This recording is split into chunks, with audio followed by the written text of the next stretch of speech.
there's some really important things that I need to know. Number one, if I go over onto the right side of my screen, you will see that I have my properties, and then I also have my layers. Layers is going to be incredibly important right now because we're going to add a text layer, and we might even add a rectangle layer as well. So we want to know how to adjust and how to edit our layers and how to move them on top of each other and arrange them differently. On the left-hand side, we're just going to focus on two things right now.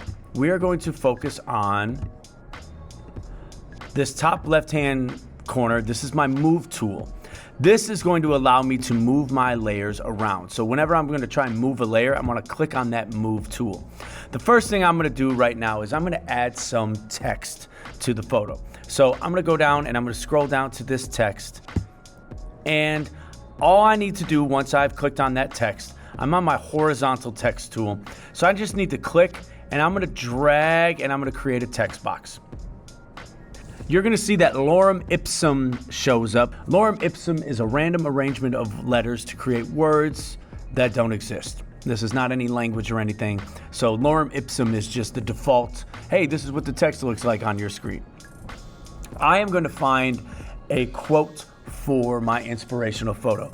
You, in this particular assignment, can find a quote from the internet. You can make up your own. My quote is going to be, "One man's weed is another man's rose,"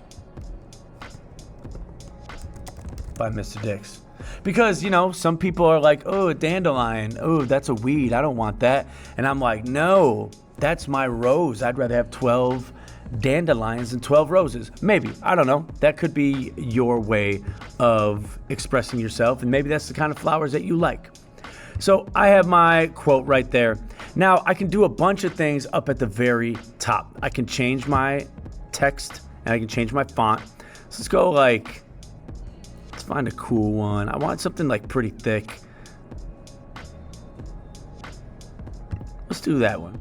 If I select something like Arial, I can go into this middle drop down box and I can do like an italicized version, a bold italic version. Not every one of these fonts is gonna have that option. So I'm gonna come here and I wanna go to like my Fava Black, and as you can see, I don't really have another option in that drop down menu.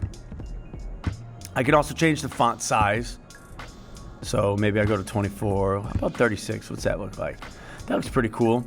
I can realign, so I can go align left, I can align middle, I can align right, and I can also change the color. If I click on this color, you'll notice that right here, if I have a hex color in mind, I can just copy and paste that hex color into right there.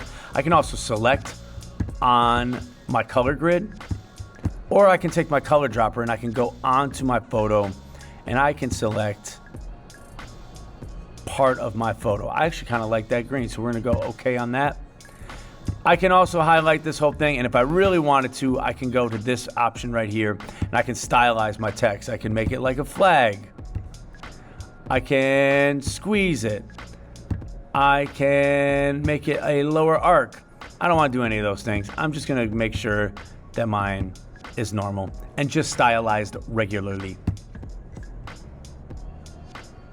Once I'm done, I can click on this check mark right up here.